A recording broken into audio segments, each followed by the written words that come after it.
بسم الله الرحمن الرحيم إن الحمد لله تعالى نحمده ونستعينه ونستغفره ونعوذ بالله من شرور أنفسنا ومن سيئات أعمالنا من يهده الله فلا مضل له ومن يضلله فلا هادي له وأشهد أن لا إله إلا الله وحده لا شريك له وأشهد أن محمدا عبده ورسوله خليله وصفيه أدى الأمانة ونصح الأمة وكشف الغمة وتركها على محجة البيضاء ليلها كنهارها لا يزيغ عنها إلا هالك.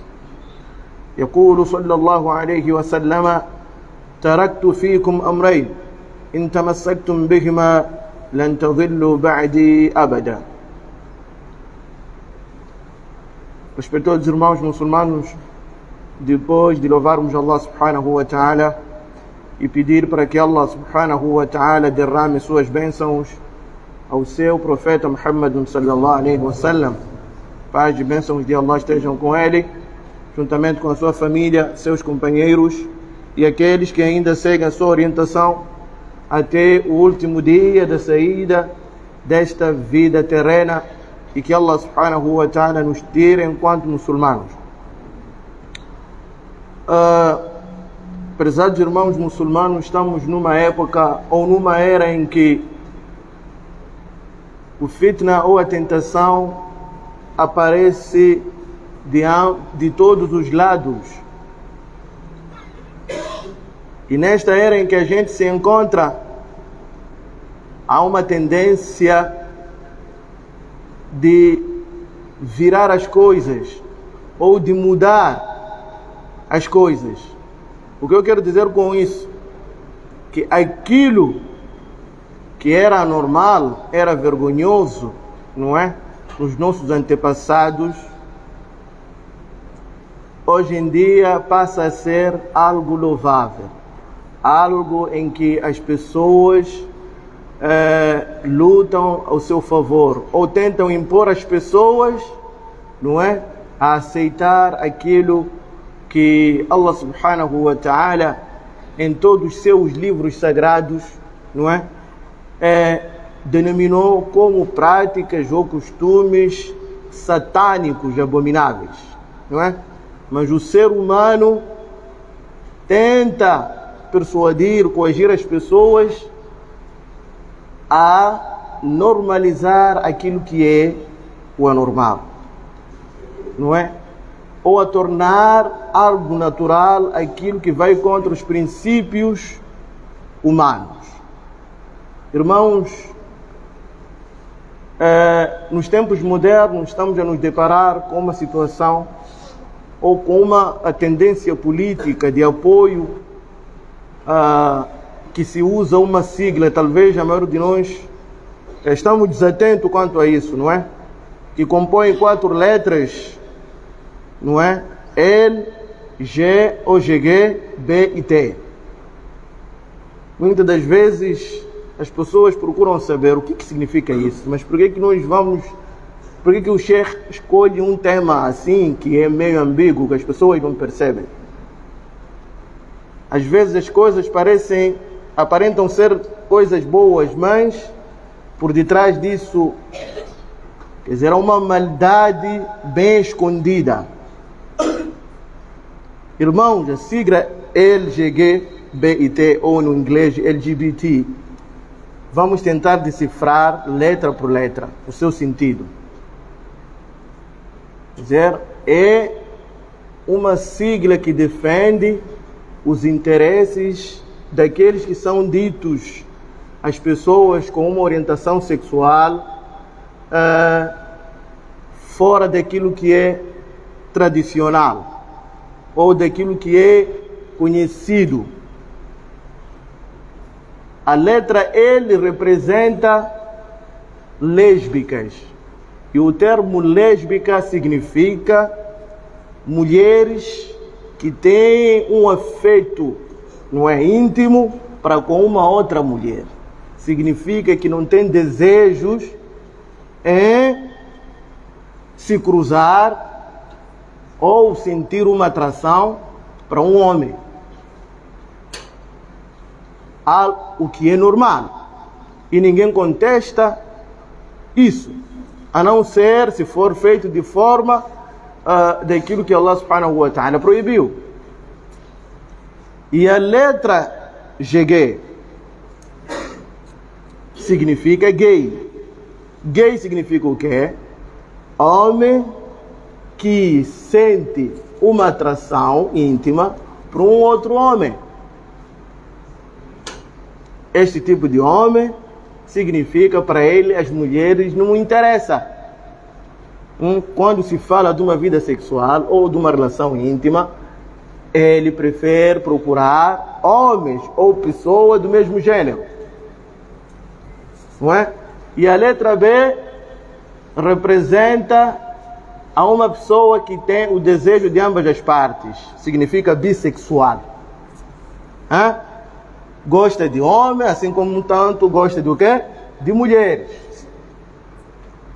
E a última letra, que é T, representa o transgênero. O transgênero significa uma pessoa que nasce, por exemplo, com o gênero masculino ou feminino, mas ele não se identifica como um homem ou como uma mulher. Então, o que vai acontecer com os avanços tecnológicos na medicina hoje em dia? Vai tentar mudar a sua forma física, não é? Muda a sua forma física porque o seu desejo, ou segundo o que eles dizem, que apesar de eu pertencer a esse gênero, mas eu não me vejo neste gênero, então prefiro que eu tenha uma forma física daquilo que eu desejo ser. Encontrar um homem que vai buscar um tratamento para ter a forma física feminina e vice-versa. Neste mundo em que a gente está a acontecer, eu acredito que a maior parte de nós, com as redes sociais e tal, tem se deparado com esse tipo de coisa. E este mal vai se alastrando, o que parecia algo simples, mas agora já é um problema que está a se enfrentar no mundo inteiro. Para quem são os amantes do futebol, estão a assistir o que está a acontecer num dos países islâmicos, que é o Qatar, que é o organizador do Campeonato do Mundo, mas por ser um país muçulmano e ainda por cima que se identifica com o Islã, que é a sua cultura, além de ser a sua religião, não é? Proibiu essas práticas todas. E dentre o que foi proibido, o que mais está-se a falar é o que? Este comportamento que aqui estamos a falar, não é? E esta sigla não para por aí, tem um símbolo,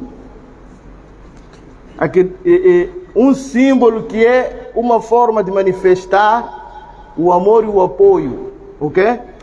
A estas pessoas que são as cores do arco-íris. Razão pela qual aos irmãos comerciantes, os irmãos que gostam de novidades e tal, há que estar atento, não é? Em vender ou comprar artigos que contêm o quê?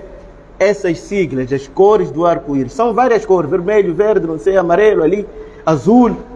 E às vezes pode aparecer uma pasta do telefone, ou então uma carteira, ou um cinto, ou uma camiseta, ou piuga. Então, irmão, ao ver esse tipo de coisa, não corra em comprar, porque você ao comprar estará o quê? A apoiar aquele grupo ali. Portanto, é que estar atento ao comprar, as mercadorias. É melhor identificar os irmãos comerciantes para que não sejam o quê? Pessoas que vão contribuir na propagação deste mal. Por isso, achei pertinente falar desse tema à luz do Islã. Será que o Islã aceita este tipo de comportamento? Ou o que o Islã diz acerca deste comportamento ou desta prática O nosso profeta Muhammad sallallahu alaihi wasallam, num dos seus conselhos ou numa das suas chamadas de atenção, o profeta Muhammad sallallahu alaihi wasallam não deixou nada daquilo que é benéfico para o seu povo, a não ser que incentivou a sua prática, assim como não ficou desatento com tudo aquilo que poderia colocar o quê? No desvio o seu povo, a não ser que chamou a atenção ou proibiu. E uma dessas coisas é este tipo de orientação sexual. Disse o profeta Muhammad sallallahu alaihi wasallam: إن أخوف ما أخاف على أمتي عمل قوم لوط. Uma das coisas que eu temo para o meu povo, não é? A minha nação, os meus seguidores, é a prática do povo do profeta Lot. O povo do profeta Lot, o que eles praticavam? Qual foi a razão de Allah subhanahu wa ta'ala ter enviado Nabiullah Lut para a cidade de Sodoma? Irmãos, no envio de profetas e mensageiros, os mensageiros não eram enviados por um mero capricho ou por uma questão que é leviana, mas sim Allah subhanahu wa ta'ala enviava os mensageiros para um problema sério, um problema que leva ao desvio, não é? Que leva ao desvio daquilo que é senda reta.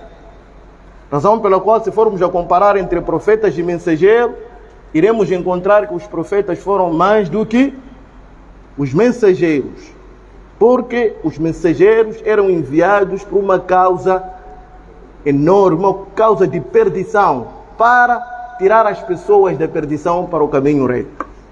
E um dos profetas que é mencionado no Alcorão, que foi enviado por uma causa que Allah subhanahu wa ta'ala detestou, foi quem?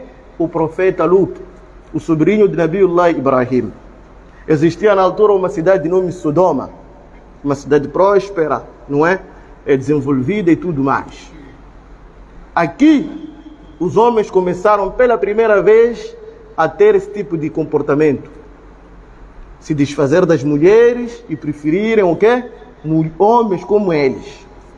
Esta prática foi crescendo, chegaram ao ponto de que as pessoas já nem tinham vergonha. Faziam aquelas coisas à luz do dia, em frente das pessoas, nos mercados e tudo mais. A vergonha já havia desaparecido.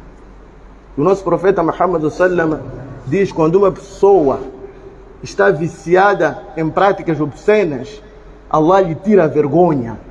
Significa não sente a própria vergonha. E se for a reparar, homens ou mulheres que têm esse tipo de comportamento, não têm vergonha. Os homens se comportam mais que as próprias mulheres. Os homens gays, se for a reparar, o comportamento deles ascende aquilo que é o comportamento feminino. E sem vergonha é como se fosse uma pessoa que tem problemas mentais. Então Allah subhanahu wa ta'ala enviou Nabiullah Lut para este povo. Diz Allah subhanahu wa ta'ala: وَلُوطٌ إِذْ قَالَ لِقَوْمِهِ أَتَأْتُونَ الْفَاحِشَةَ مَا سَبَقَكُمْ بِهَا مِنْ أَحَدٍ مِنَ الْعَالَمِينَ. Uma das coisas que ele tentou lembrar, o Nabiullah Lut, ao povo de Sodoma, de que vocês, além de outras práticas de injustiçar as pessoas, de tomar aquilo que é o bem alheio de forma furtada ou então de forma coerciva, vocês têm uma prática essa que nenhum povo que passou antes de vocês fez ou praticou. E eles procuraram saber: mas está bom, do que você nos acusa? Do que você está nos acusando, Lut, afinal?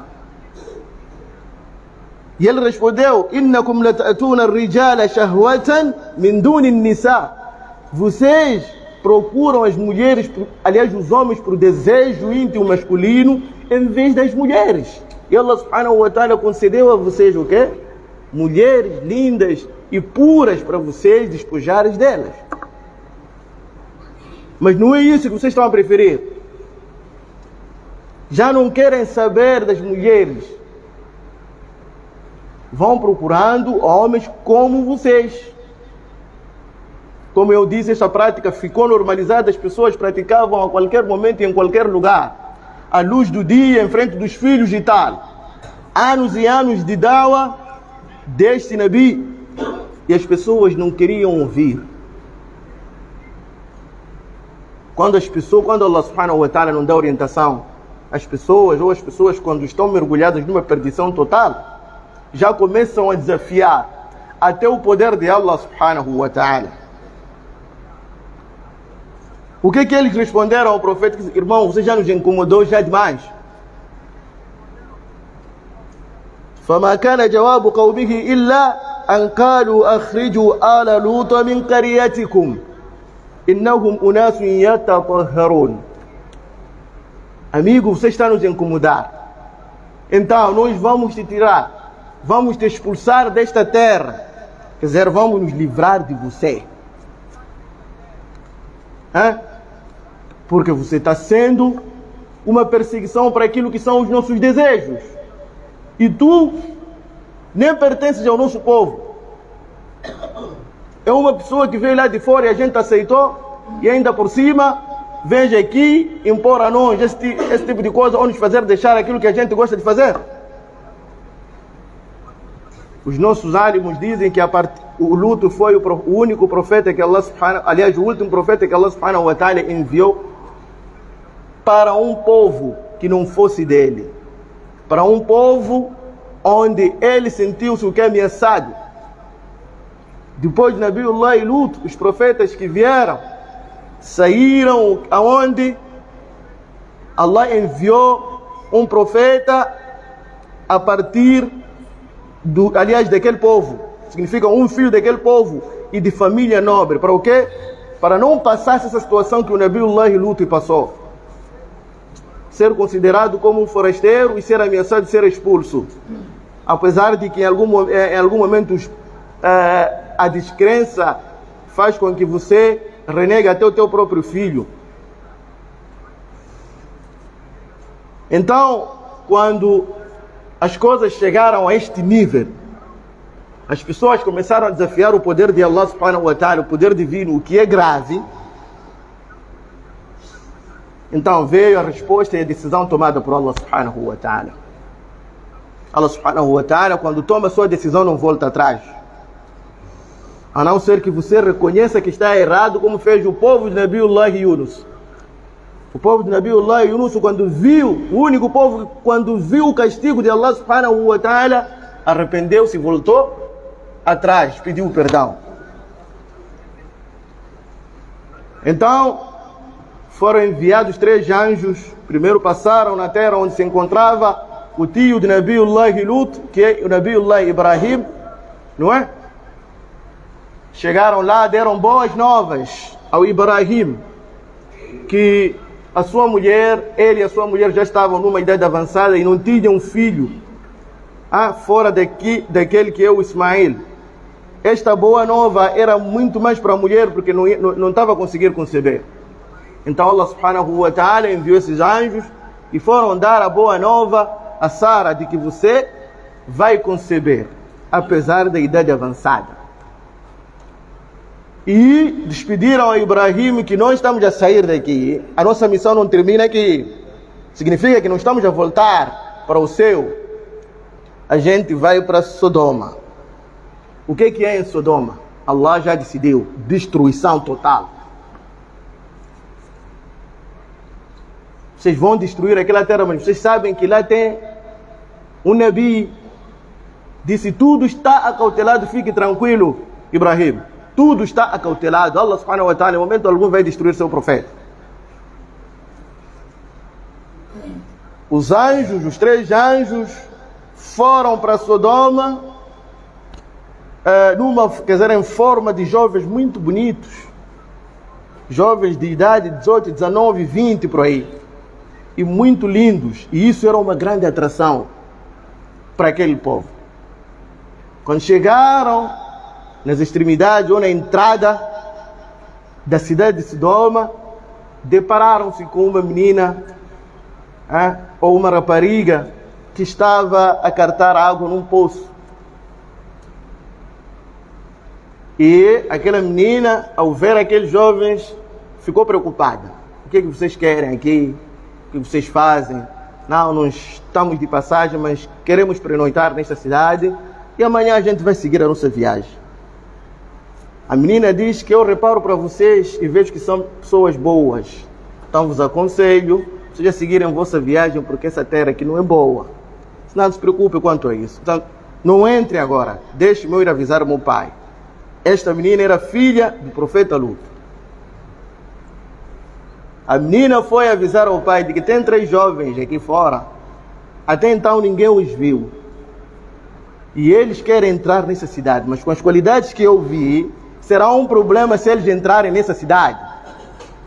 O pai, preocupado, saiu para ir ter com aqueles jovens. Meus jovens, o que você não percebeu, não sabia que esses eram anjos. Então, vocês não podem entrar nessa cidade. Ele falou, minha filha, é verdade, as pessoas daqui não dão muito boa hospitalidade aos hóspedes, é melhor vocês seguirem a vossa viagem e tal. Disse, nada, nós não podemos seguir, precisamos descansar, irmão. Se tu conseguires encontrar um lugar para a gente descansar, a gente iria agradecer. Disse, então espera até ao anoitecer. Ele pegou os 3 jovens de forma escondida, ninguém os viu, e convidou para sua casa. Significa que na cidade era só o Lut, que é Nabi, e a sua família, que sabia da presença daqueles jovens. Mas o problema é que na família do Nabiullah e Lut havia uma traidora, que era sua própria esposa.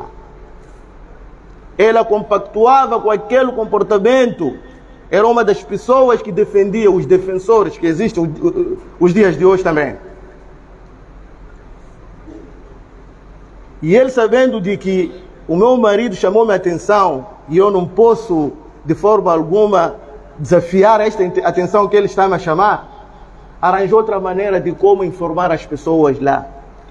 E tinham como um sinal para informar de que aqui há novidade,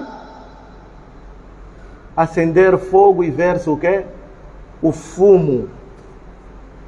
Basta as pessoas na cidade aperceberem-se de que ali está a sair um fumo durante a noite. Não é cozinha nada, mas sim a novidade. Então ela esperou a distração de todos. E saiu, foi ao teto, acendeu o fogo e as pessoas aperceberam-se de que naquela casa há visitas. E essas visitas talvez devem ser muito boas. Agruparam-se na porta do Nabiullah e Lut. Começaram a bater a porta. Lut, estamos a pedir para você abrir. Nós sabemos que você tem um hóspede e você está a nos esconder. É ali onde Allah subhanahu wa ta'ala diz: وَلَقَدْ رَاوَدُوهُ عَنْ ضَيْفِهِ فَطَمَسْنَا أَعْيُنَهُمْ فَذُوقُوا عَذَابِي وَنُذُرِ. Além de incomodarem, de ameaçarem e insultos e ofensas, desafiarem o que o poder de Allah subhanahu wa ta'ala, foram incomodar Nabiullah e Lut com seus hóspedes. Vamos arrombar a porta se você não abrir essa porta. Nós sabemos que tem pessoas, tem homens aí. O Nabi nunca perde esperanças. Ele abriu as portas e tentou aconselhar que, meu povo, isto que vocês desejam vai contra aquilo que é a vontade de Allah subhanahu wa ta'ala. Vocês estão a provocar Allah subhanahu wa ta'ala. Isso não está certo. Lut, deixe-nos a gente fazer aquilo que a gente deseja fazer. Senão o sangue vai ser derramado aqui. Ou você morre.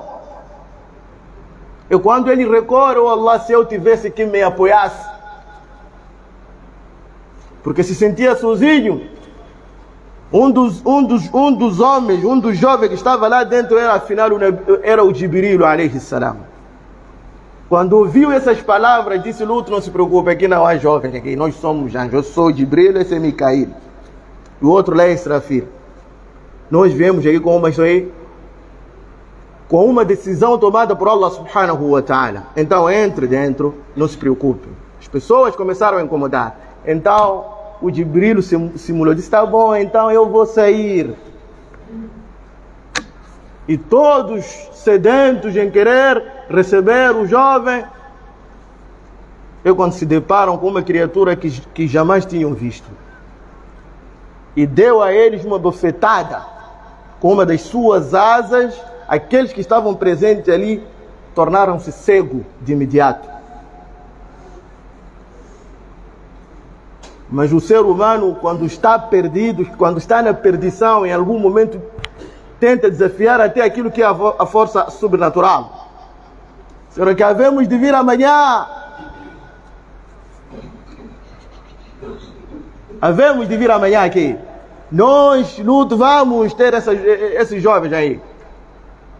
Então os anjos entraram dentro da casa, falaram agora de forma clara para o Nabiullah Lut, que nós vemos da parte de Allah subhanahu wa ta'ala, e temos uma orientação para que você saia antes do amanhecer, abandonar esta cidade, sair, porque será destruída.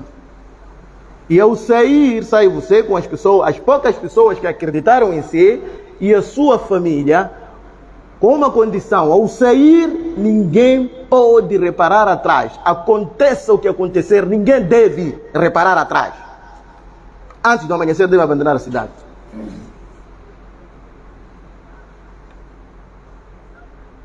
Já entra a madrugada, Nabiullah Lut está a sair com a sua família, os poucos que acreditaram nele, não é? Deixam a cidade, as pessoas já estavam a se preparar para voltar de novo lá e incomodar. Apesar do sinal de cegueira, aquilo era um sinal de que, sabe, vamos voltar atrás. Allah subhanahu wa ta'ala sempre dá uma chance. Allah subhanahu wa ta'ala, os alimos dizem, quando Allah subhanahu wa ta'ala perguntou o Shaitan, o que te impediu de você não prostrar quando eu te ordenei? Era uma chance deles voltar a Allah. Oh Allah, perdoa-me. Mas ele tentou responder com um tom de arrogância, não é? Ana khairun minhu, eu sou melhor que ele. Foi a resposta que ele deu para o seu Senhor. A partir daqui, Allah subhanahu wa ta'ala o amaldiçoou. Os nossos exegetas, os nossos mufassirinas dizem: se ele tivesse voltado atrás naquele preciso momento e se rebaixar diante de Allah subhanahu wa ta'ala, teria o perdão de Allah. Mas em vez disso, ele se elevou. Então, este povo também, quando receberam esse sinal de que aqui o assunto é sério, e as pessoas que estão nesta casa não são pessoas normais que vocês acham que podem fazer ou brincar com eles, era uma chance deles poderem voltar atrás e pedir o perdão e Allah subhanahu wa ta'ala desfazer do castigo que havia decidido fazer naquela cidade. Mas não, as pessoas nada, vamos assim mesmo. Então, quando estavam a sair, já deixando a cidade, eis que sai logo ao nascer do sol, um estrondo do lado do nascer. فأخذتهم الصيحة مشرقين فجعلنا عاليها سافلها وأمطرنا حجارة من سجين منضود. Foi assim que começou o castigo. Logo ao nascer do sol, um estrondo que vem do lado do nascer do sol. E depois, o Jibril carrega a terra toda para o céu. Para o céu e devolve virada, do avesso. Significa o que estava em cima virou-se para baixo. E todos foram enterrados. No momento em que estava a acontecer aquilo, Allah subhanahu wa ta'ala enviou o quê? Chuva de pedras que vinham do inferno. E num piscar do olho, o povo de Sodoma desapareceu da terra. E isso não aconteceu só em Sodoma. Isso é que nós encontramos aonde? No Corão. segundo a história ocidental, quando o Império Romano, não é, ascendeu ao mundo, significa teve um poder político e militar, assim como os Estados Unidos é hoje. A prática do homossexualismo passou a ser algo normal. Numa das cidades que também desapareceu, que nem Sodoma, de nome Pompeia. Quem quiser pode ir ler a situação de Pompeia. Eles tinham o mesmo comportamento, apesar do cristianismo aonde na Itália. Aliás, ou na Roma antiga, onde as pessoas praticavam esses atos em frente das pessoas, das crianças e tal e tudo mais. Era algo normal. Num belo dia foram surpreendidos. Pompeia era uma cidade que estava à beira do mar e atrás tinha uma montanha vulcânica. Aquela montanha vulcânica surpreendeu a todos. Explodiu aquilo, destruiu Pompeia, ninguém viveu até os dias de hoje. Todos foram apagados da terra e a terra, Allah subhanahu wa ta'ala, tornou submersa.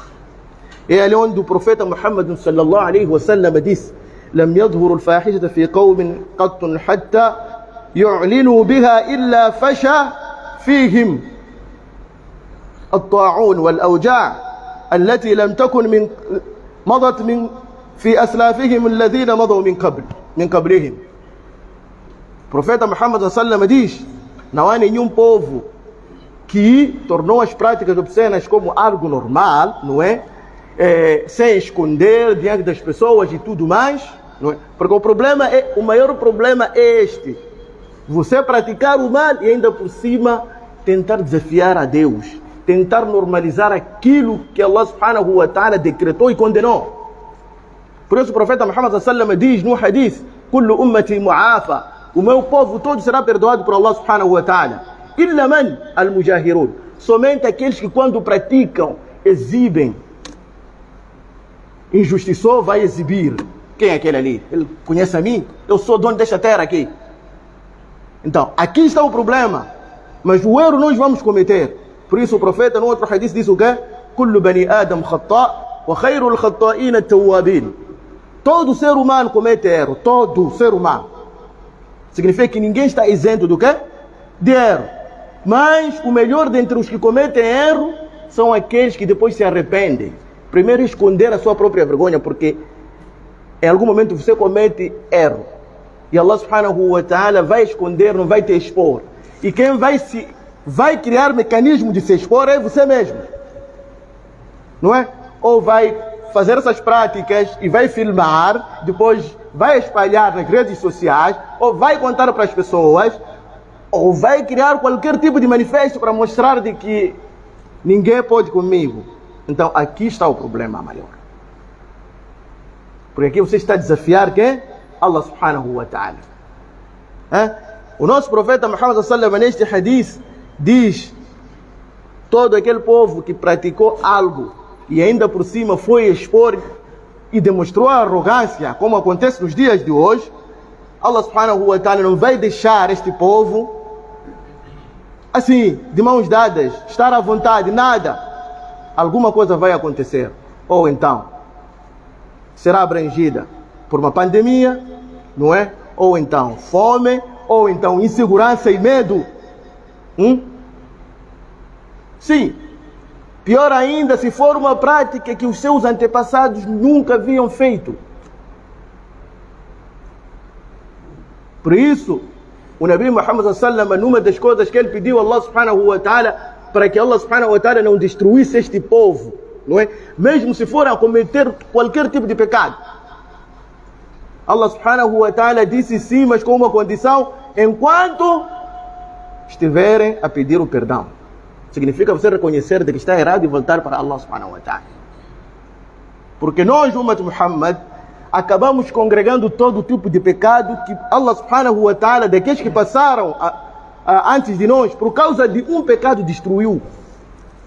Então, o nosso castigo será esse: mandar-se uma doença, não é? Fome ali, a vida subir e tal. E é isso. Há pouco tempo tivemos com o coronavírus, não é? Há várias cidades onde a insegurança é um problema sério. No caso do Brasil e as suas cidades. Quem assiste as notícias do Brasil sabe o que eu estou a falar. Não é? Então são esses castigos que Allah subhanahu wa ta'ala... E por que Allah subhanahu wa ta'ala vai nos ameaçando desta forma? وَمَا نُرْسِلُ بِالْآيَاتِ إِلَّا تَخْوِيفًا.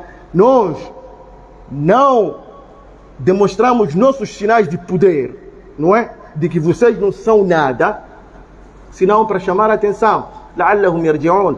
Talvez voltarão atrás. O profeta Muhammad sallallahu alaihi wasallam, no outro hadith, disse: لَعْنَ اللَّهُ مَنْ عَمَلَ عَمَلُ قَوْمِ لُوط. Allah subhanahu wa ta'ala amaldiçoa todo aquele que tem uma inclinação à prática do povo de quê? Do luto. أقول ما تسمعون أستغفر الله لي ولكم فاستغفروه إنه هو الغفور الرحيم.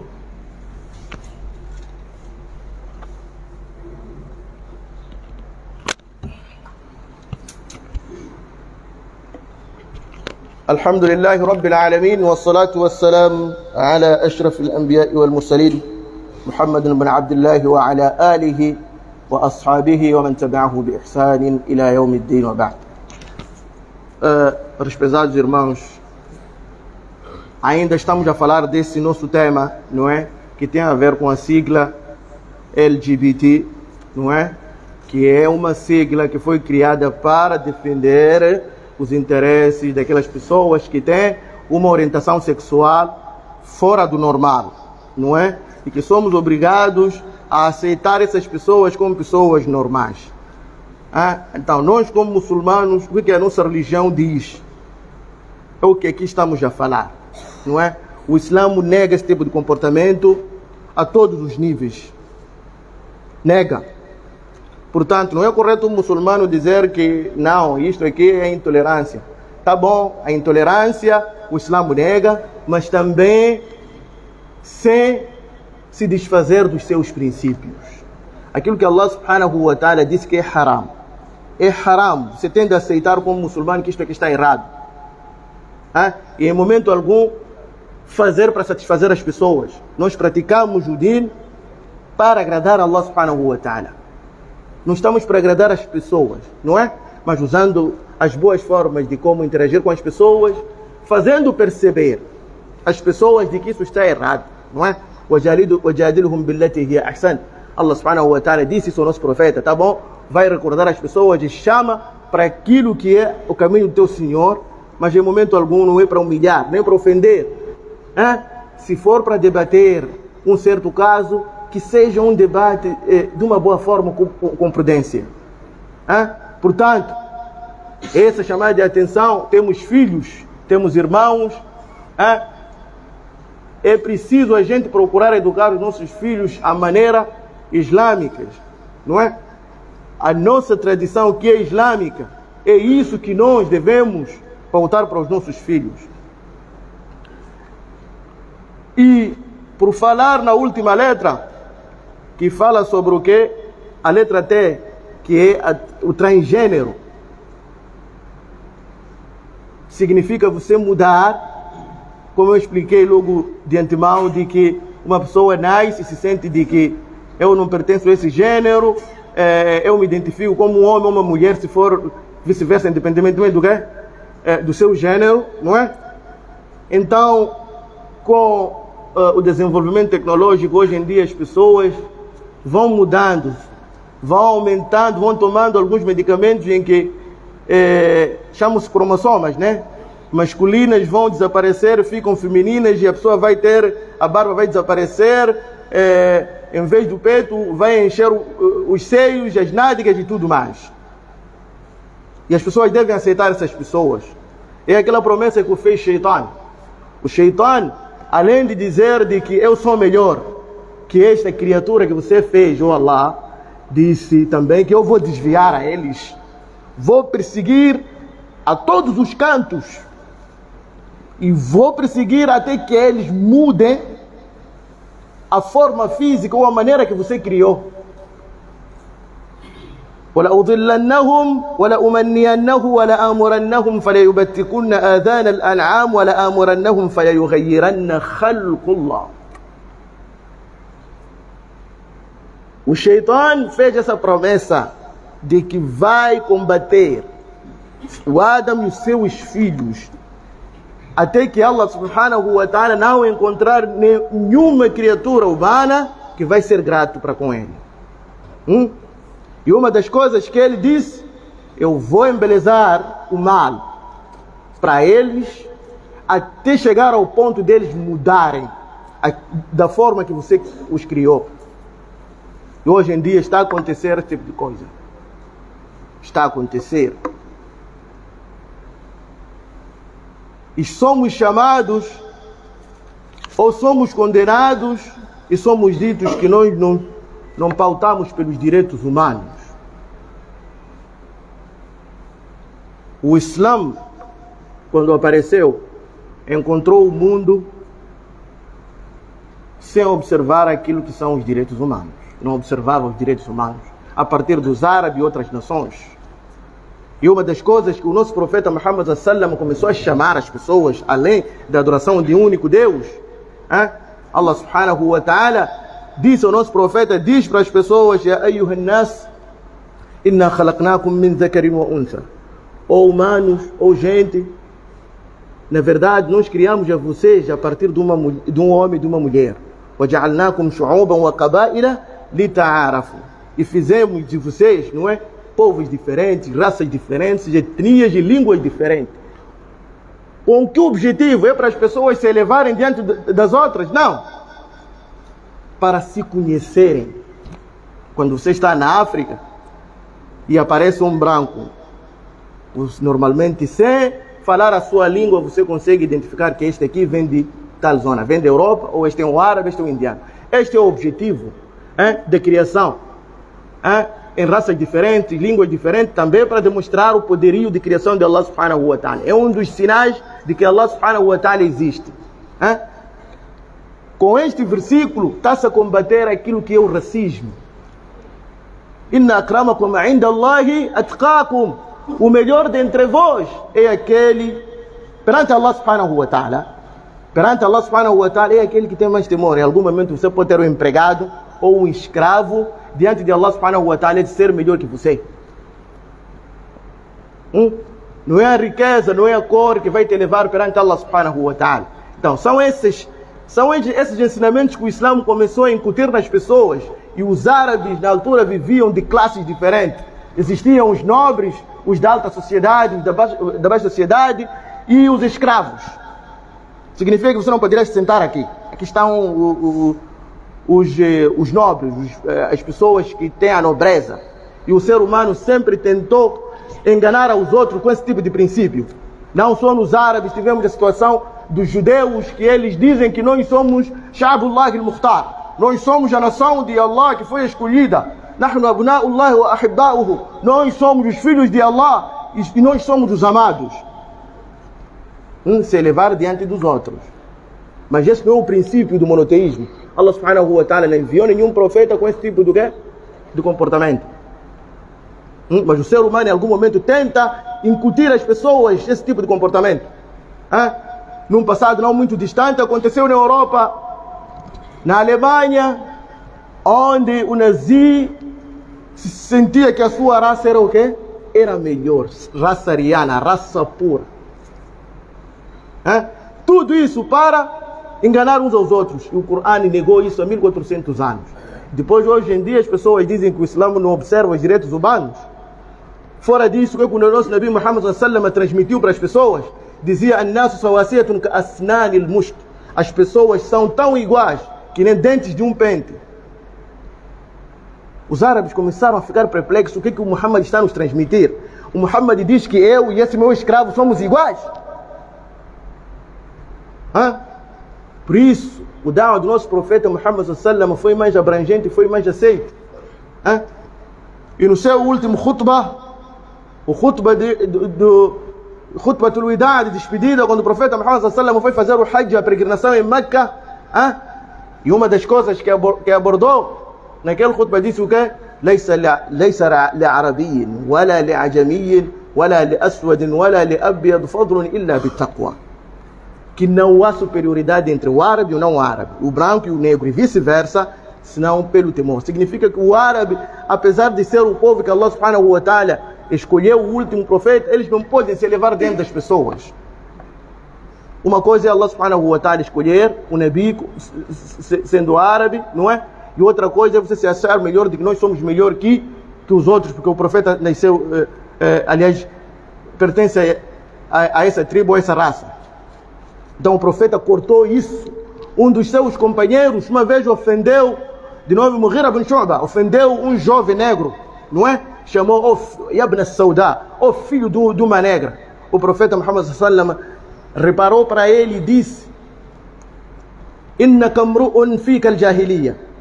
Ô Mughira, tu és um indivíduo que ainda os vestígios de ignorância permanecem em você. Foi uma crítica dura. E o profeta não tinha papas na língua quando fosse para proibir algo. O profeta, a questão de se elevar diante dos outros, o profeta, ou no Islã, isto é considerado como o quê? Um comportamento ignorante. Agora, hoje em dia não é correto dizer que os muçulmanos não observam os direitos humanos. O Islã, em momento algum, se opõe ao quê? Aos direitos humanos. Em momento algum. Mas um comportamento que vai com aquilo que são os princípios humanos, e Allah subhanahu wa ta'ala proibiu isso, o Corão continua a proibir até os dias de hoje.